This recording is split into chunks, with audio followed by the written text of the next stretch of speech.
Hello, everyone, and thanks for joining us. I'm Frances Weller. You've probably never heard of salary continuation. It's a perk for certain state law enforcement officers who are injured in the line of duty. But inside sources tell us the program is being abused. WECT's Ann McAdams joins us now live in the studio to tell us how that abuse is costing taxpayers millions of dollars a year. Ann? Fran, people who suffer on-the-job injuries typically get workers' comp. After a waiting period, workers' comp pays an employee a percentage of their salary while they are off the job.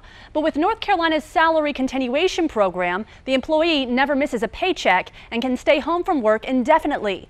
We're told that's prompting some people to game the system. $8 million. That's how much the Department of Corrections paid out just last year to 381 employees and former employees who were hurt while on the clock. But only 46 of those employees were injured by offenders they were policing. Many of the other 335 people suffered more mundane injuries, slips and falls, strained backs, and the like, that had little or nothing to do with the offenders they were supervising.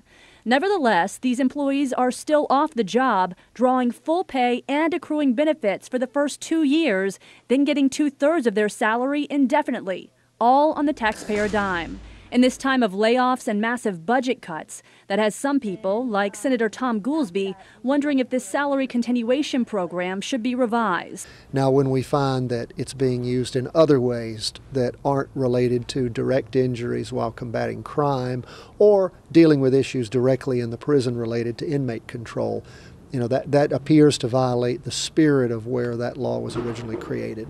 The Department of Corrections is just one state employer that offers salary continuation. State law enforcement officers from almost 24 agencies are also eligible for this benefit, including state university police officers, Ports Authority police, even driver's license examiners. When you add them all up, it's a lot of people and a lot of money.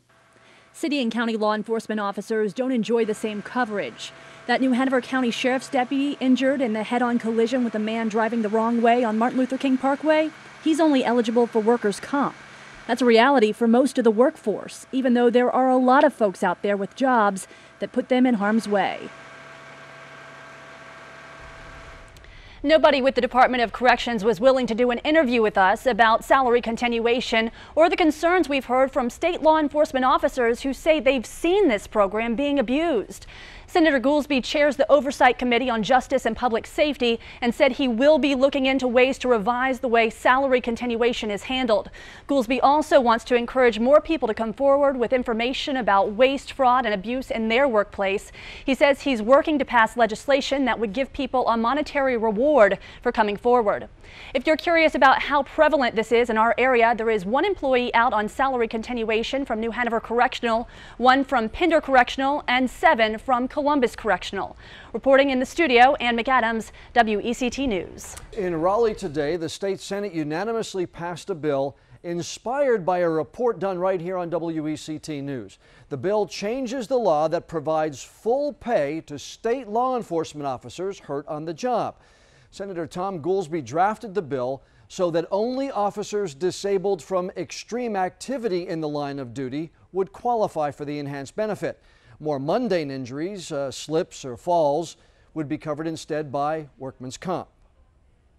What this shows is if anyone will bring to the General Assembly these kinds of problems where they see waste and abuse and fraud, we'll go out there and do everything we can to stop it.